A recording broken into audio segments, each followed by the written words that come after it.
Okay, we're going to cover something we should have covered in field strip, how to remove the muzzle brake. There's a spring-loaded detent here. I can push it back with my fingernail, but it's a good way to lose my fingernail. I'm going to push it back with a little pointing thing.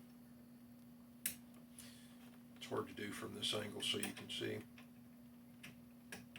And then just unscrew the muzzle brake. Now every time, Ralph is trying to fall off, every time it gets to that detent, you have to push the little spring-loaded thingy back until you make about 3 turns, and then you can completely remove it.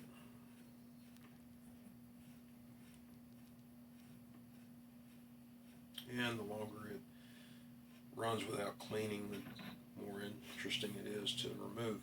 If you'll notice, there is no threaded barrel section here like on the Type 2. Reason is, although that is a great attachment point for guys with blank adapters,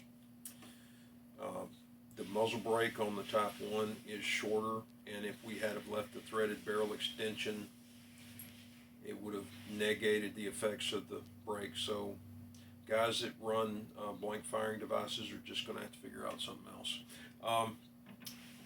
To install it, it's much simpler.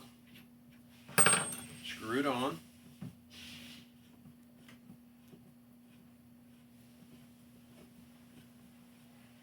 When it gets down to where it's making contact with that spring-loaded plunger, I go 1 click, and you can either stop on 2 clicks or you could go to a 3rd click. I wouldn't try to go farther. But that's operation of the muzzle brake. Now we're going to go straight to removing the lower. Everybody's going to want to strip it. They want to see how things work. It's meant so that you can take it off, but it's not meant to be part of the normal procedure. Anyway, this is different from the original. On the original, you had to unscrew the gas block and move it down, move the handguard out of the way so that you could slide this forward off of serrated teeth. So that we didn't have to do that. This is a little different, but what is the same is to remove this little spring, push down in the front and rotate it off that, out from under that pin. Yeah, great.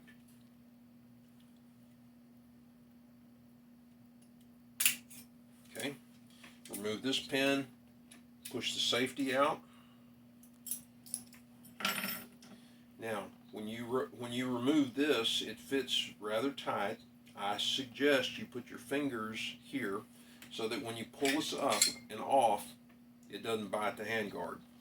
Most handguard damage here is done when you're removing this pistol grip rather than putting it back on, but just a suggestion.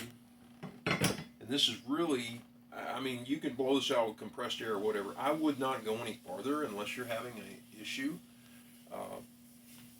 It's unnecessary. Everything works. You can look and see how all the little gizmos work and blah, blah, blah. If you just can't stand yourself, with a weapon in the fired position, you can take a pointy object, push the hinge pin out, hold the trigger in position so that you can capture this spring and bushing. Because when you remove this, there's a little bushing on the end, there's a spring, and there's another bushing. When you put this back together, you have to put it all back together. Don't miss any pieces. I'm going to set all this to the side. The sear itself hinges on a hardened bushing.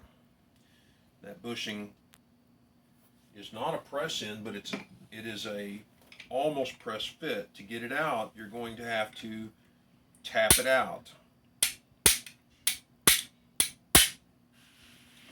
Okay. Tap it out with the wrong tool and you'll damage it. It's a hardened bushing. However, if you tap with something that puts burrs on the holes, you cannot reassemble the safety. We use a pointed punch, so that it will not expand or smash that bushing. Okay. Now the sear will come out. You can see how the sear works. Now, why would you take it out? I have no clue. If it works right, springs work, everything works good, I'd leave it in there. Because to reinstall this, if you screw this up, you either taking it apart or putting it back together, you run a risk of damaging things. Here we go.